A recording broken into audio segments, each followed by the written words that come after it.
एक महिला अफसर आईपीएस अनामिका सिंह। लेकिन उस दिन वह किसी सरकारी गाड़ी या सिक्योरिटी के साथ नहीं थी। वह एक साधारण लड़की की तरह निकली थी। साधारण सलवार कुर्ता पहनकर अपने पुराने स्कूटर पर बैठी अपनी बचपन की सहेली की शादी में जाने के लिए। रास्ता लंबा था और अनामिका को कहीं से भी नहीं लगता था कि उसकी यह छोटी सी यात्रा उसकी जिंदगी की सबसे बड़ी जंग में बदल जाएगी। जैसे ही वह धसीवा चौकी के पास पहुंची, सड़क के किनारे एक पुलिस चेक पोस्ट खड़ा मिला। 4-5 पुलिस वाले और बीच में थाना प्रभारी इंस्पेक्टर जगमोहन यादव। उसकी आंखों में घमंड, उसके चेहरे पर कठोरता। उसने हाथ में लाठी घुमाकर स्कूटर रोका। अनामिका ने स्कूटर किनारे लगाया और मुस्कुराकर बोली, सहेली की शादी में जा रही हूँ। जगमोहन ने ऊपर से नीचे तक उसे घूरा और तंज कसते हुए कहा, हेलमेट कहाँ है, या तुम्हारे पिताजी आकर पहनाएंगे? अनामिका ने शांत स्वर में कहा, सर, मैंने कोई नियम नहीं तोड़ा। लेकिन जगमोहन की नीयत पहले से ही खराब थी। उसने अचानक सख्त लहजे में कहा, पुलिस जो बोले वही कानून है। इतना कहकर उसने एक थप्पड़ जड़ दिया। अनामिका एक पल के लिए डगमगाई, लेकिन उसकी आंखों में अब आग थी। जगमोहन हंसते हुए बोला, घमंड बहुत है इस औरत में, इसे मजा चखाना पड़ेगा। सिपाही आगे बढ़े। किसी ने उसके बाल खींचे, किसी ने उसकी स्कूटर पर लाठी बरसाई। वह दर्द से कराह उठी, लेकिन चुप रही, क्योंकि अभी उसने अपनी असली पहचान उजागर नहीं की थी। उसे घसीटते हुए थाने लाया गया, हवालात में फेंक दिया गया। दीवारों पर गंदी लिखावटें, हवा में सड़ान और चारों तरफ अंधेरा। जगमोहन ने आदेश दिया, चोरी, धोखाधड़ी, ब्लैकमेल, जो मन आए केस लिख दो।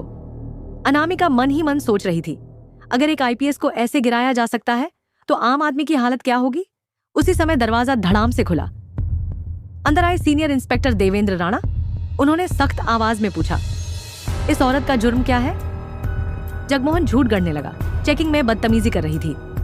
देवेंद्र को शक हुआ और उसने आदेश दिया, इसे अलग कमरे में रखो, मैं खुद पूछताछ करूंगा। लेकिन तभी थाने के बाहर सायरन गूंजा। एक बड़ी गाड़ी थाने के सामने रुकी। गाड़ी से उतरे खुद कमिश्नर राजेश पाठक। पूरा थाना एकदम सावधान हो गया। कमिश्नर सीधे अंदर आए, फाइल उठाई और गरजे, बिना सबूत केस, ये क्या नौटंकी है? फिर उन्होंने उस महिला की ओर देखा और पूछा, तुम्हारा नाम क्या है? अनामिका ने हल्की मुस्कान दी और बोली, आईपीएस अनामिका सिंह। पूरा थाना जैसे पत्थर का हो गया। हर पुलिसकर्मी के चेहरे का रंग उड़ गया। जगमोहन की टांगें कांपने लगी। कमिश्नर ने गरज कर कहा, तूने एक वरिष्ठ अधिकारी पर हाथ उठाने की हिम्मत कैसे की? अब तेरा निलंबन पक्का है। देवेंद्र ने आदेश दिया, इंस्पेक्टर जगमोहन को तुरंत लॉकअप में डालो। लेकिन जगमोहन हंस पड़ा। उसने जेब से कागज निकाला और बोला, मेरा ट्रांसफर हो चुका है, अब चाहे जो भी कर लो, मुझे नौकरी से नहीं निकाल सकते।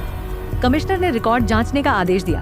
देवेंद्र ने कंप्यूटर देखा और बोला, हाँ, ट्रांसफर हुआ है, लेकिन इसने चार्ज नहीं सौंपा, तो यहाँ का इंस्पेक्टर यही है और सारे कुकर्म इसके कार्यकाल में हुए हैं। अनामिका ने उसकी आंखों में आंखें डालकर कहा, अब तेरा ठिकाना हवालात है। सिपाही आगे बढ़े, पर जगमोहन ने आखिरी चाल चली। वह बोला, मैं अकेला नहीं हूँ, यहाँ मौजूद आधे पुलिसकर्मी मेरे साथ हैं, ऊपर तक सब शामिल हैं। देवेंद्र ने सबकी तरफ देखा। कुछ चेहरों पर पसीना छलक रहा था। कमिश्नर ने सख्ती से कहा, तो अब पूरे थाने का सफाया होगा। और तभी बाहर मीडिया वालों का हुजूम आ गया। कैमरे चालू हो गए। ब्रेकिंग न्यूज, रायपुर जिले में थाना क्लीन स्वीप। इसी बीच एक और गाड़ी आई। गाड़ी से उतरे एसएसपी आदित्य मेहरा। अनामिका ने उसकी आंखों में देखा और बोली, क्या तुम्हें लगता है तुम बच जाओगे? देवेंद्र ने एक फाइल उसके हाथ में दी। उसमें एसएसपी के घोटालों की लिस्ट थी।